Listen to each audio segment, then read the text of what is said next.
प्रश्न संख्या 1 में यानी क्वेश्चन नंबर 1 में जो दिया गया है, संविधान सभा की पहली बैठक कब हुई थी। सीधा सा प्रश्न पूछा गया है यहाँ पर, संविधान सभा की पहली बैठक कब हुई थी। संविधान सभा की पहली बैठक हुई थी 9 दिसंबर 1946 को। और यहाँ पर देखिए 9 दिसंबर 1946 ऑप्शन बी में है, तो इस प्रश्न का सही आंसर हो जाएगा option B is the right answer. संविधान सभा की पहली बैठक कब हुई थी, तो 9 दिसंबर 1946 को। अगला प्रश्न है, संविधान सभा का अध्यक्ष कौन था। सीधा सा प्रश्न पूछा गया, संविधान सभा के अध्यक्ष कौन थे। संविधान सभा के अध्यक्ष थे डॉक्टर राजेंद्र प्रसाद। और यहाँ पर doctor Rajendra Prasad option B में है, तो इस प्रश्न का सही आंसर हो जाएगा option B is the right answer. अगला प्रश्न है, किस राजनीतिक दल ने संविधान सभा की बैठकों का बहिष्कार किया था। प्रश्न पूछा गया कि किस राजनीतिक दल ने संविधान सभा की बैठकों का बहिष्कार किया था। यहाँ पर मुस्लिम लीग ने संविधान सभा की बैठक का बहिष्कार किया था और मुस्लिम लीग ऑप्शन ए में है, तो इस प्रश्न का सही आंसर हो जाएगा option A is the right answer. अगला प्रश्न है, किस संशोधन के द्वारा भारतीय संविधान की प्रस्तावना में पंथ निरपेक्ष शब्द को जोड़ा गया। किस संविधान संशोधन द्वारा भारतीय संविधान की प्रस्तावना में पंथ निरपेक्ष शब्द जोड़ा गया, तो ध्यान रखिएगा 42वां संविधान संशोधन। 42वां संविधान संशोधन 1976 के द्वारा प्रस्तावना में पंथ निरपेक्ष शब्द जोड़ा गया। 42वां संविधान संशोधन कब होता है, 1976 में। और यहाँ पर 42वां ऑप्शन सी में है, तो प्रश्न का सही आंसर हो जाएगा option C is the right answer. अगला प्रश्न है, संविधान निर्माण करने में संविधान सभा को कितना समय लगा। संविधान निर्माण करने में संविधान सभा को जो समय लगा था वो 2 वर्ष 11 महीना और 18 दिन। संविधान निर्माण करने में संविधान सभा को समय लगा 2 वर्ष 11 महीना और 18 दिन। और यहाँ पर 2 वर्ष 11 महीना और 18 दिन ऑप्शन डी में है, तो प्रश्न का सही आंसर हो जाएगा option D is the right answer. अगला प्रश्न है, किसने कहा कि भारतीय संविधान वकीलों का स्वर्ग है। किसने कहा भारतीय संविधान वकीलों का स्वर्ग है। ये कहा था प्रोफेसर आइवर जेनिंग ने। और यहाँ पर professor Ivoire ginning option A में है, तो इस प्रश्न का सही आंसर होगा option A is the right answer. अगला प्रश्न है, भारतीय संविधान कब लागू हुआ। भारतीय संविधान लागू हुआ 26 जनवरी 1950 को। भारत का संविधान कब लागू हुआ, 26 जनवरी 1950 को भारत का संविधान लागू हुआ। 26 जनवरी 1950 ऑप्शन बी में है, तो प्रश्न का सही आंसर हो जाएगा option B is the right answer. अगला प्रश्न है, वर्तमान में भारतीय संविधान में कितनी अनुसूचियां हैं। वर्तमान में भारतीय संविधान में अनुसूचियों की संख्या 12 है। और यहाँ पर 12 ऑप्शन सी में है, तो इस प्रश्न का सही आंसर हो जाएगा option C is the right answer. अगला प्रश्न है, डॉक्टर अंबेडकर किस समिति के अध्यक्ष थे। डॉक्टर भीमराव अंबेडकर ये प्रारूप समिति के अध्यक्ष थे। और यहाँ पर प्रारूप समिति देखिए ऑप्शन ए में है, तो प्रश्न का सही आंसर हो जाएगा option A is the right answer. यानी डॉक्टर भीमराव अंबेडकर को प्रारूप समिति का अध्यक्ष बनाया गया था। अगला प्रश्न है, किस देश के संविधान से भारत की संघीय व्यवस्था प्रभावित है।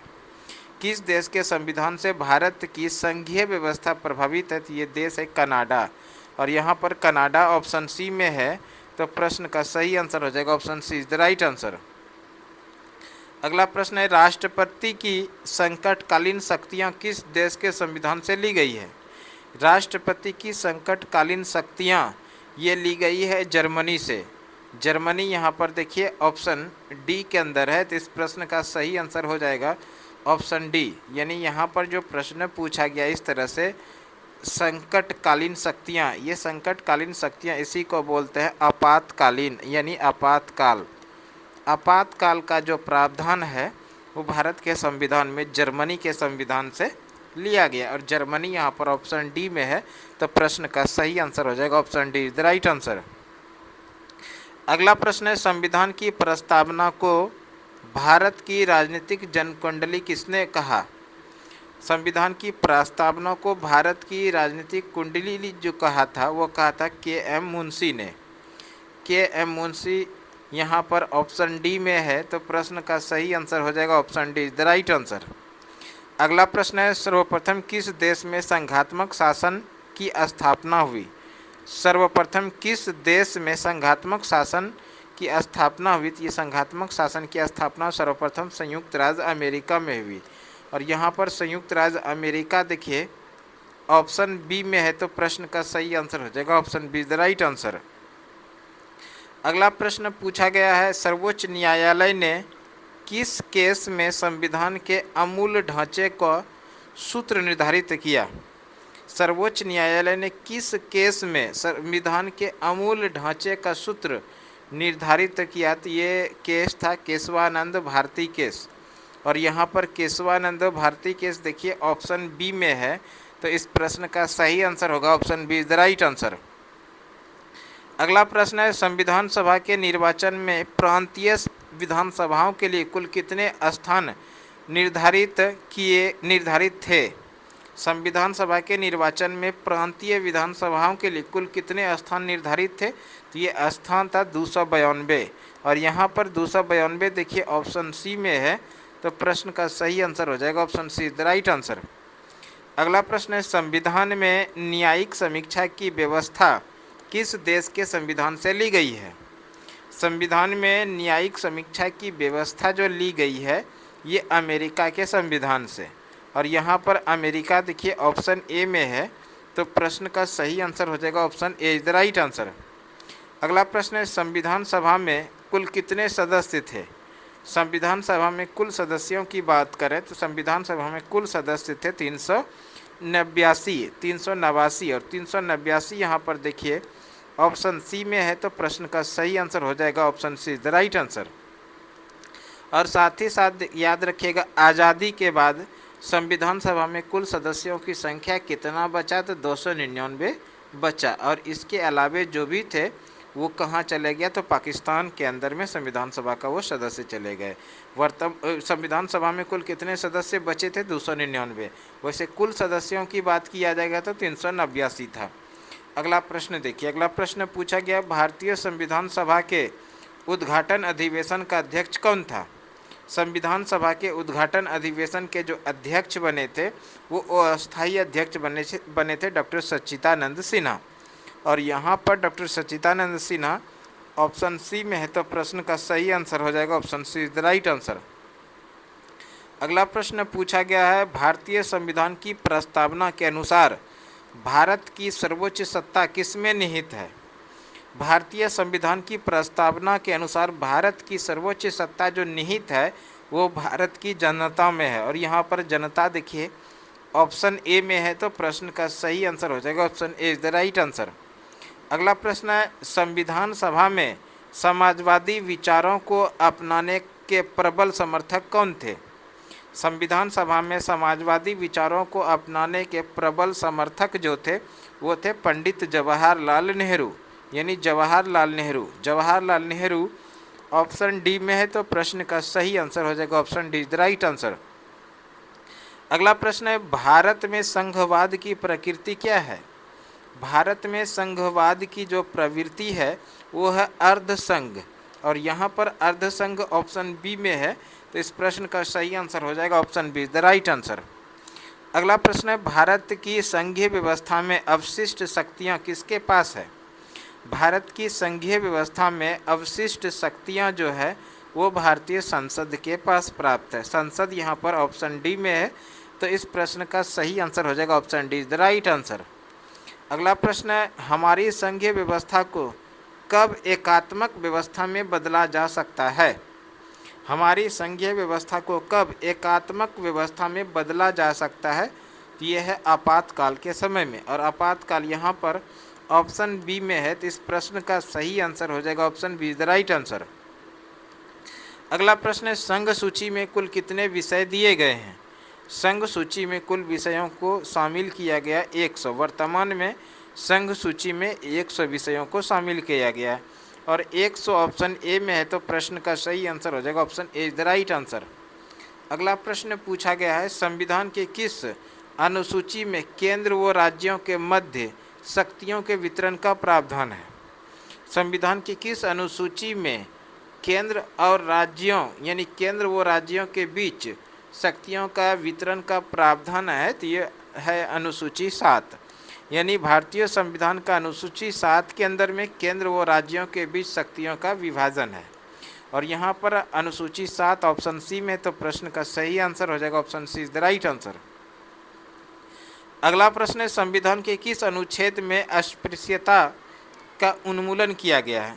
संविधान के किस अनुच्छेद में अस्पृश्यता यानी इसी को बोलिए छुआछूत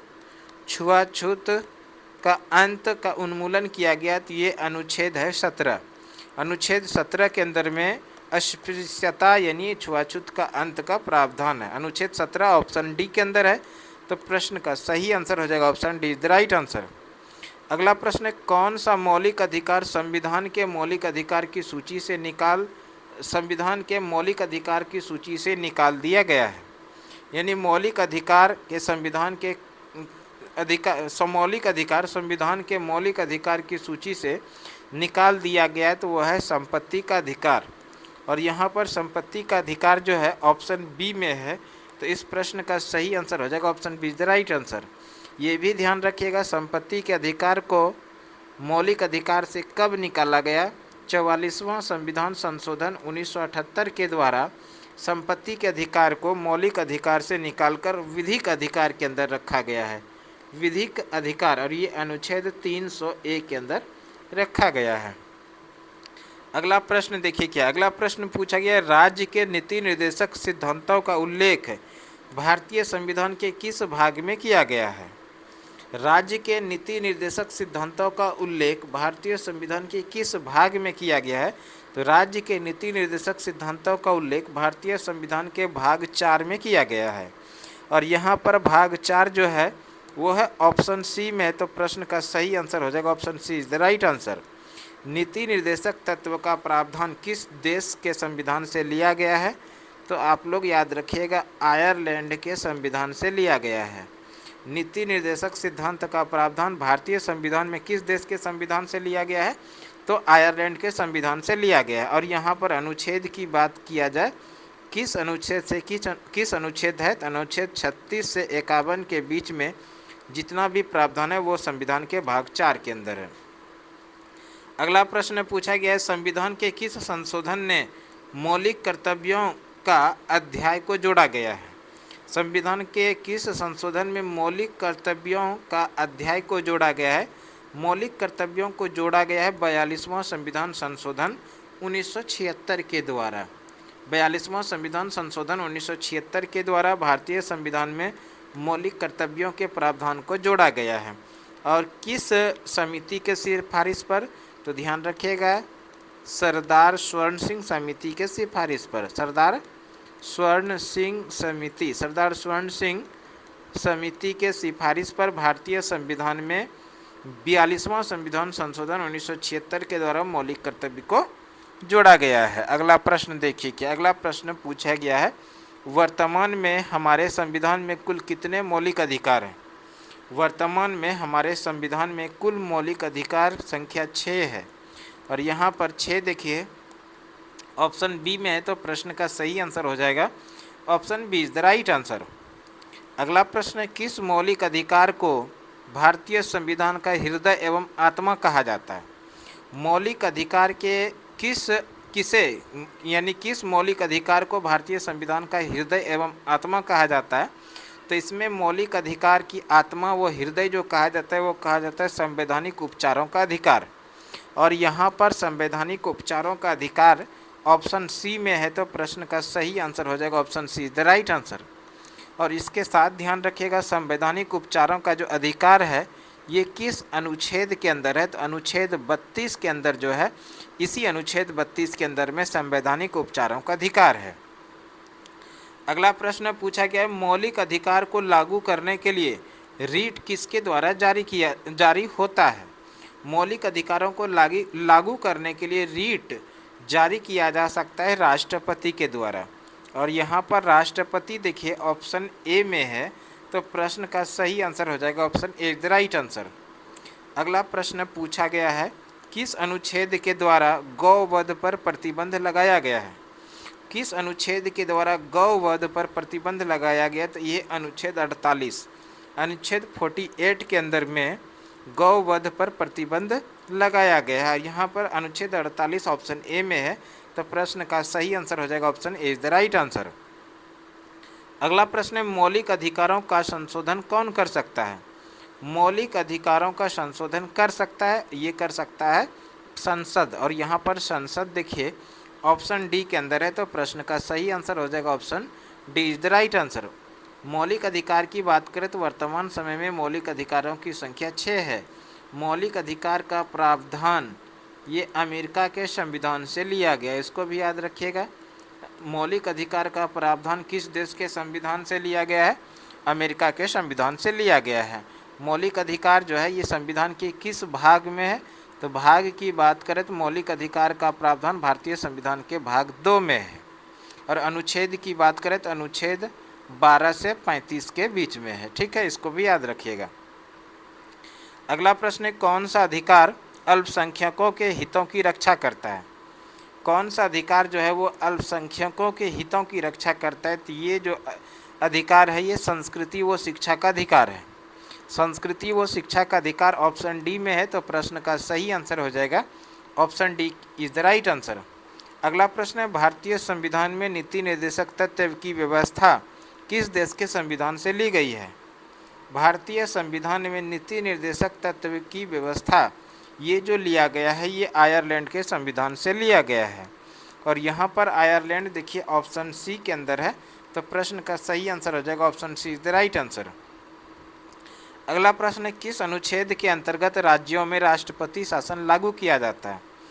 अनुच्छेद की बात किया गया है, किस अनुच्छेद के अंदर राज्यों में राष्ट्रपति शासन लागू किया जाता है? तो ये अनुच्छेद 356 है।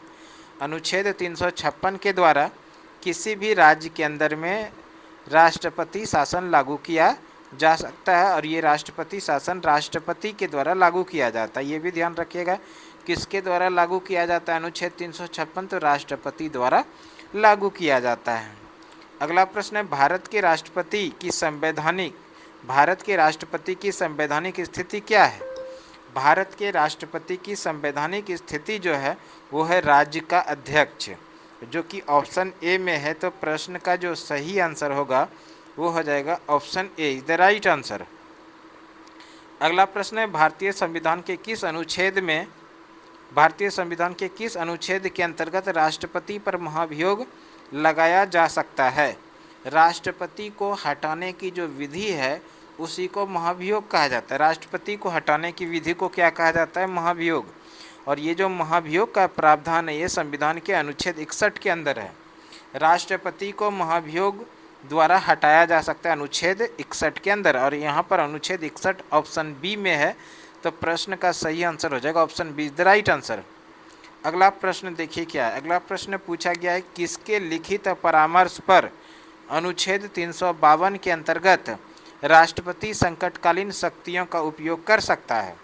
यानी अनुच्छेद 352 के अंतर्गत राष्ट्रपति संकटकालीन यह हुआ आपातकाल, राष्ट्रपति आपातकाल शक्तियों का वर्णन कर सकता है किसके परामर्श पर? तो केंद्रीय कैबिनेट यानी कि मंत्रिमंडल जो होता है इसी के सिफारिश पर अनुच्छेद 352 के द्वारा राष्ट्रपति संकट यानी राष्ट्रपति आपातकाल लागू किया जा सकता है। इस प्रश्न का सही आंसर हो जाएगा option C is the right answer. अगला प्रश्न है, भारत के केंद्र में वास्तविक कार्यपालक मुखिया कौन है?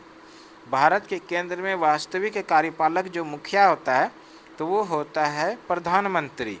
और यहाँ पर प्रधानमंत्री देखिए ऑप्शन बी में है, तो इस प्रश्न का जो सही आंसर होगा वो हो जाएगा option B is the right answer. अगला प्रश्न, किस संविधान संशोधन ने यह अनिवार्य बना दिया कि राष्ट्रपति अपने मंत्री परिषद के सलाह से कार्य करेंगे? किस संविधान संशोधन ने अनिवार्य बना दिया कि राष्ट्रपति अपने मंत्री परिषद के सलाह से कार्य करेंगे? तो ये जो है 42वां संविधान संशोधन है, जो कि 1976 में हुआ था। इसी के द्वारा ये अनिवार्य बना दिया है कि राष्ट्रपति अपने मंत्री परिषद के सलाह पर कार्य करेंगे। यहाँ पर 42वां ऑप्शन सी में, तो प्रश्न का सही आंसर हो जाएगा option C is the right answer. अगला प्रश्न पूछा गया है, अनुच्छेद 355 का पहली बार प्रयोग कहाँ किया गया था? अनुच्छेद 355 का पहली बार प्रयोग जो किया गया था वो पंजाब में किया गया था। और यहाँ पर पंजाब देखिए ऑप्शन बी में है, तो प्रश्न का सही आंसर हो जाएगा option B the right answer. अगला प्रश्न है, राष्ट्रपति राज्यसभा में कितने सदस्यों को मनोनीत करता है? राष्ट्रपति राज्यसभा में 12 सदस्यों को मनोनीत करता है, और यहाँ पर 12 ऑप्शन ए में है, तो प्रश्न का सही आंसर हो जाएगा option A is the right answer. अगला प्रश्न है, भारत में किस प्रणाली की कार्यपालिका कार्यरत है? भारत में किस प्रकार की कार्यपालिका कार्यरत है? तो ये कार्यपालिका जो है, यहाँ पर कार्यपालिका आपका हो जाएगा संसदीय प्रणाली। भारत में संसदीय प्रणाली कार्यपालिका कार्यरत है। संसदीय प्रणाली ऑप्शन बी में है, तो इस प्रश्न का सही आंसर हो जाएगा option B is the right answer. अगला प्रश्न है, मंत्रिपरिषद भारत में सामूहिक रूप से किसके प्रति उत्तरदायी है? मंत्रिपरिषद भारत में सामूहिक रूप से जो है ये लोकसभा के प्रति उत्तरदायी है, और यहाँ पर लोकसभा देखिए ऑप्शन ए में है, तो प्रश्न का सही आंसर हो जाएगा option A is the right answer. अगला प्रश्न पूछा गया है, राज्यों में मुख्यमंत्री की नियुक्ति कौन करता है? राज्यों में मुख्यमंत्री की नियुक्ति राज्यपाल करता है, और यहाँ पर राज्यपाल ऑप्शन बी में है, तो प्रश्न का सही आंसर हो जाएगा option B is the right answer. अगला प्रश्न है, राष्ट्रपति पद के लिए न्यूनतम निर्धारित आयु क्या है? राष्ट्रपति के लिए न्यूनतम निर्धारित आयु जो है ये है 35 वर्ष। यहाँ पर 35 वर्ष ऑप्शन सी के अंदर है, तो प्रश्न का सही आंसर हो जाएगा option C is the right answer. अगला प्रश्न है, राज्य के मंत्री परिषद का अध्यक्ष कौन होता है? राज्य के मंत्री परिषद का जो अध्यक्ष होता है वो होता है मुख्यमंत्री। राज्य के मंत्री परिषद का अध्यक्ष होता है मुख्यमंत्री, और यहाँ पर मुख्यमंत्री देखिए ऑप्शन बी में है, तो प्रश्न का सही आंसर हो जाएगा option B is the right answer. अगला प्रश्न है, भारत की प्रथम महिला राष्ट्रपति कौन थी? भारत की पहली महिला राष्ट्रपति थी प्रतिभा पाटिल, और यहाँ पर प्रतिभा पाटिल ऑप्शन बी में है, तो प्रश्न का सही आंसर हो जाएगा option B is the right answer. इसके साथ में आप लोगों को ध्यान रखना है, प्रतिभा पाटिल भारत की 12वीं राष्ट्रपति बनी थी। क्रम की बात करें तो ये 12वीं राष्ट्रपति थी, और कब से कब तक? 2007 से लेकर 2012 तक जो राष्ट्रपति रही थी वो प्रतिभा पाटिल रही थी, और प्रतिभा पाटिल भारत की पहली महिला राष्ट्रपति बनी थी। तो यहाँ पर प्रतिभा पाटिल ऑप्शन बी में है, तो प्रश्न का सही आंसर हो जाएगा option B is the right answer. अगला प्रश्न पूछा गया है, निम्नलिखित में कौन भारतीय प्रधानमंत्री अपने कार्यकाल में लोकसभा का सदस्य नहीं रहा? यानी कौन से ऐसे प्रधानमंत्री रहे जो अपने कार्यकाल में लोकसभा का सदस्य कभी नहीं रहा? तो ये राष्ट्रपति थे मनमोहन सिंह। मनमोहन सिंह भारत के प्रधानमंत्री के रूप में 2004 से लेकर 2014 तक भारत के प्रधानमंत्री रहे, और ये लोकसभा के सदस्य नहीं रहे, ये राज्यसभा के सदस्य थे, राज्यसभा के सदस्य रहे। यहाँ पर मनमोहन सिंह ऑप्शन डी के अंदर है, तो प्रश्न का सही आंसर हो जाएगा option D is the right answer. अगला प्रश्न है, राज्यपाल को शपथ ग्रहण कौन करवाता है? राज्यपाल को जो शपथ ग्रहण कराता है वो कराता है राज्य के उच्च न्यायालय के मुख्य न्यायाधीश।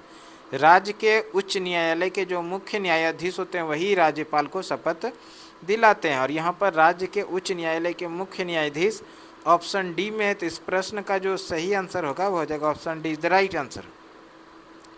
अगला प्रश्न है, राज्यसभा का सभापति कौन होता है? राज्यसभा का जो सभापति होते हैं वो उपराष्ट्रपति होते हैं। राज्यसभा के सभापति कौन होते हैं? तो राज्यसभा के सभापति होते हैं उपराष्ट्रपति। अगला प्रश्न है, लोकसभा के निर्वाचित सदस्यों की अधिकतम संख्या क्या हो सकती है? लोकसभा के निर्वाचित सदस्यों की अधिकतम संख्या जो हो सकती है वो 550 हो सकती है।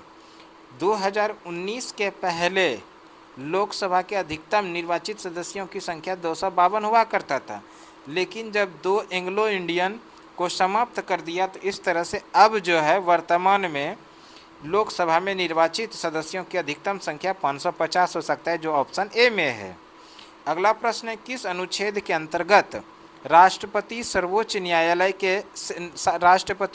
न्यायालय से सलाह मांग कर सकता है। किस अनुच्छेद के अंतर्गत राष्ट्रपति सर्वोच्च न्यायालय से सलाह मांग कर सकता है? तो ये अनुच्छेद 143। और यहाँ पर 143 जो है ऑप्शन सी में है, तो प्रश्न का सही आंसर हो जाएगा option C is the right answer. प्रश्न पूछा गया कौन सा बिल राज्यसभा में प्रस्तावित नहीं हो सकता है, यानी सीधा सा प्रश्न पूछा गया कौन सा ऐसा बिल है जो राज्यसभा में प्रस्तावित नहीं हो सकता, यानी राज्यसभा में इसको प्रस्ताव पेश नहीं किया जा सकता इस बिल को। ये जो बिल है धन विधेयक बिल है, और यहाँ पर धन विधेयक बिल जो है यानी धन विधेयक जो है वह ऑप्शन ए के अंदर है, तो इस प्रश्न का सही आंसर हो जाएगा option A is the right answer. साथ ही साथ ध्यान रखिएगा धन विधेयक का जो प्रावधान है वो अनुच्छेद 110 के अंदर है। अनुच्छेद 110 के अंदर जो है वो धन विधेयक से संबंधित प्रावधान है। अगला प्रश्न है किस किस राज्य के विधानमंडल में विधान परिषद नहीं है, यानी प्रश्न पूछा गया कि कौन सा ऐसा विधानमंडल है जहां पर विधान परिषद नहीं है। विधान परिषद कहने का मतलब है वो एक सदनीय राज्य है, द्विसदनीय नहीं है, द्विसदनीय राज्य नहीं है। द्विसदनीय विधानमंडल वाला भारत के 6 ऐसे राज्य हैं। कौन कौन है तो इसको भी ध्यान रखिएगा। एक तो बिहार है, बिहार के साथ साथ में उत्तर प्रदेश है। बिहार है और उत्तर प्रदेश जो है ये दोनों राज्य द्विसदनीय राज्य यानी कि विधानसभा के साथ साथ में विधान परिषद है। कर्नाटक है और कर्नाटक के साथ साथ में महाराष्ट्र है। कर्नाटक और महाराष्ट्र।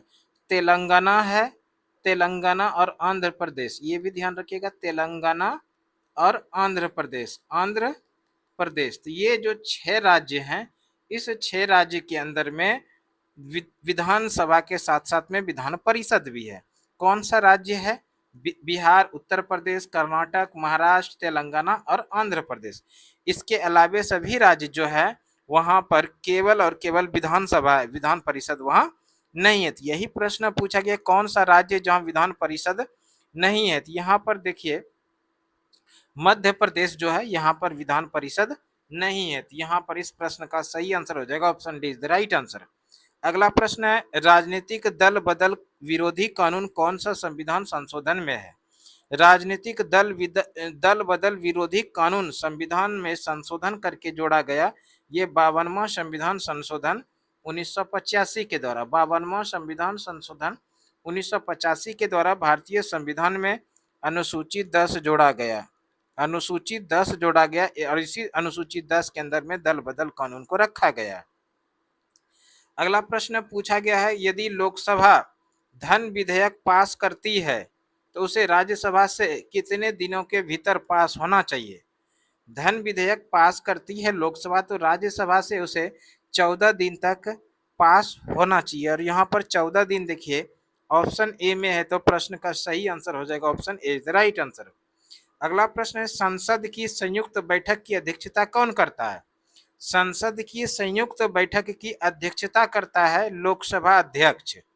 यहाँ पर लोकसभा अध्यक्ष ऑप्शन डी में है, तो प्रश्न का सही आंसर हो जाएगा option D is the right answer.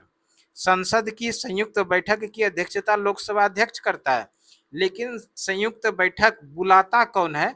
अगर ये प्रश्न रहे कि संयुक्त बैठक बुलाता कौन है, तो बुलाता है राष्ट्रपति। संयुक्त बैठक बुलाने का काम है राष्ट्रपति का, लेकिन संयुक्त बैठक की अध्यक्षता करता है लोकसभा अध्यक्ष। अगला प्रश्न देखिए क्या है। अगला प्रश्न पूछा गया लोकसभा के सदस्य होने के लिए उम्मीदवार की न्यूनतम आयु कितनी है? लोकसभा के सदस्य होने के लिए उम्मीदवार की न्यूनतम आयु जो होनी चाहिए वो होनी चाहिए 25 वर्ष, और यहाँ पर 25 वर्ष ऑप्शन सी में है, तो प्रश्न का सही आंसर हो जाएगा option C is the right answer. अगला प्रश्न 18वीं लोकसभा 2024 में भारतीय जनता पार्टी को कितने सीटें मिली थी? प्रश्न पूछा गया कि लोकसभा का जो चुनाव हुआ 2024 में, और ये लोकसभा का जो 2024 में चुनाव हुआ ये 18वीं लोकसभा का चुनाव हुआ। इस 18वीं लोकसभा का चुनाव 2024 में भारतीय जनता पार्टी को कितने सीट मिली?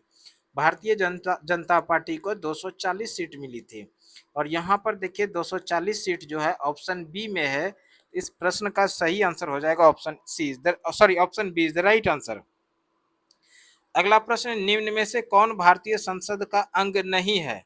भारतीय संसद का अंग नहीं है, तो यहाँ पर जो ये उपराष्ट्रपति है ये भारतीय संसद का अंग नहीं है। भारतीय संसद जो बनता है, ये भारतीय संसद बनता है राष्ट्रपति, लोकसभा और राज्यसभा के मिलने से भारतीय संसद बनता है। और भारतीय संसद का अंग नहीं है तो वो कौन नहीं है, तो ये जो उपराष्ट्रपति है ये भारतीय संसद का अंग नहीं है। तो इस प्रश्न का सही आंसर हो जाएगा option D, the right answer. अगला प्रश्न है, धन विधेयक संसद में पेश करने से पहले किसकी अनुमति लेना आवश्यक है? धन विधेयक संसद में पेश करने से पहले राष्ट्रपति की अनुमति लेना आवश्यक है। और यहाँ पर राष्ट्रपति जो है वो है ऑप्शन सी में, तो प्रश्न का सही आंसर हो जाएगा option C is the right answer. अगला प्रश्न है, लोकसभा का विघटन कौन कर सकता है? लोकसभा का विघटन कर सकता है राष्ट्रपति। प्रधानमंत्री और मंत्री परिषद के सलाह पर ही लिखित आवेदन के बाद ही राष्ट्रपति लोकसभा का विघटन कर सकता है। यहाँ पर लोकसभा का विघटन राष्ट्रपति कर सकता है और राष्ट्रपति देखिए ऑप्शन बी में है। तो इस प्रश्न का जो सही आंसर होगा वो हो जाएगा option B, the right answer. अगला प्रश्न पूछा गया है, बिहार विधानसभा के कितने सदस्य हैं? बिहार में विधानसभा के सीटों की संख्या यानी सदस्यों की संख्या 243 है और यहाँ पर 243 ऑप्शन बी में है। तो प्रश्न का सही आंसर हो जाएगा option B, the right answer. अगला प्रश्न, विधान परिषद के सदस्य कितने वर्षों के लिए निर्वाचित होते हैं? विधान परिषद के सदस्य जो निर्वाचित होते हैं वो 6 वर्षों के लिए, और यहाँ पर 6 वर्ष देखिए ऑप्शन बी में है। तो प्रश्न का सही आंसर हो जाएगा option B, the right answer. अगला प्रश्न पूछा गया, कानून के शासन पद की रचना किसने की?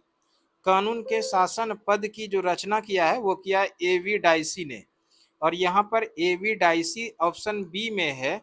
तो इस प्रश्न का सही आंसर हो जाएगा option B, the right answer. अगला प्रश्न है, भारत में कुल कितने उच्च न्यायालय हैं?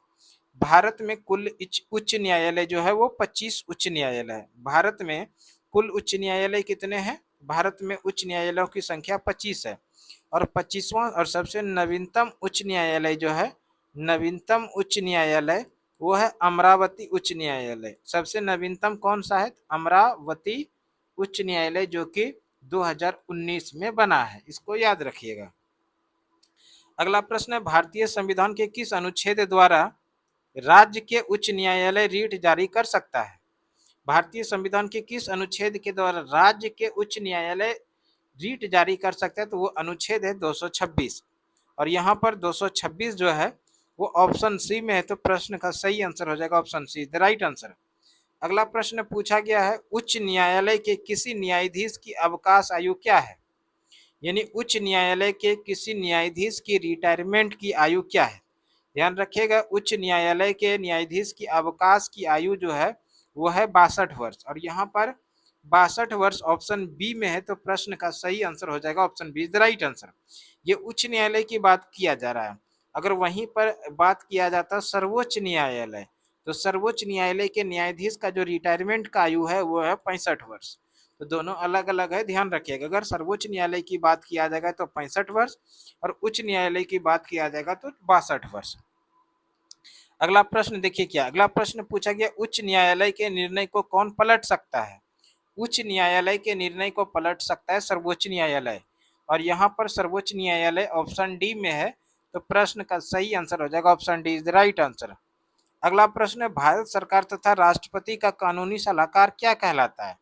भारत सरकार तथा राष्ट्रपति का जो कानूनी सलाहकार होता है जिसको महानिवादी कहते हैं, महानिवादी बोलिए या इसी को बोला जाता है अटॉर्नी जनरल, जो कि ऑप्शन सी में है। तो प्रश्न का सही आंसर हो जाएगा option C is the right answer. अगला प्रश्न है, सर्वोच्च न्यायालय का न्यायाधीश किसे त्यागपत्र दे सकता है? सर्वोच्च न्यायालय का जो न्यायाधीश है ये राष्ट्रपति को त्यागपत्र दे सकता है, और यहाँ पर राष्ट्रपति ऑप्शन ए में है। तो प्रश्न का सही आंसर हो जाएगा option A is the right answer. अगला प्रश्न है, सर्वोच्च न्यायालय में मुख्य न्यायाधीश सहित कुल कितने न्यायाधीश होते हैं? सर्वोच्च न्यायालय में मुख्य न्यायाधीश सहित कुल न्यायाधीश जो होते हैं वो 34 होते हैं, और यहाँ पर 34 देखिए ऑप्शन सी में है। तो प्रश्न का सही आंसर हो जाएगा option C is the right answer. अगला प्रश्न पूछा गया है, भारतीय संविधान के किस अनुच्छेद में चुनाव आयोग के संगठन और कार्य का वर्णन किया गया है? भारतीय संविधान के किस अनुच्छेद में चुनाव आयोग के संगठन और कार्य का निर्णय है? ये अनुच्छेद है 324। अगला प्रश्न पूछा गया, भारत के चुनाव आयोग में मुख्य चुनाव आयुक्त सहित कुल कितने सदस्य होते हैं? यानी है, भारत के चुनाव आयोग में मुख्य चुनाव आयुक्त सहित कुल कितने सदस्य हैं? ध्यान रखिएगा, चुनाव आयोग में मुख्य चुनाव आयुक्त सहित सदस्य जो होते हैं वो 3 होते हैं। और यहाँ पर 3 देखिए ऑप्शन ए में है, तो प्रश्न का सही आंसर हो जाएगा option A is the right answer. अगला प्रश्न है, भारत के मुख्य निर्वाचन आयुक्त को हटाने की शक्ति किसे प्राप्त है? भारत के मुख्य निर्वाचन आयुक्त को हटाने की जो शक्ति प्राप्त है वो संसद को। और यहाँ पर संसद ऑप्शन सी में है, तो प्रश्न का सही आंसर हो जाएगा option C is the right answer. अगला प्रश्न है, राज्य के चुनाव आयुक्त की नियुक्ति कौन करता है? राज्य के चुनाव आयुक्त की नियुक्ति करता है राज्य के राज्यपाल। और यहाँ पर राज्यपाल ऑप्शन सी में है, तो प्रश्न का सही आंसर हो जाएगा option C is the right answer.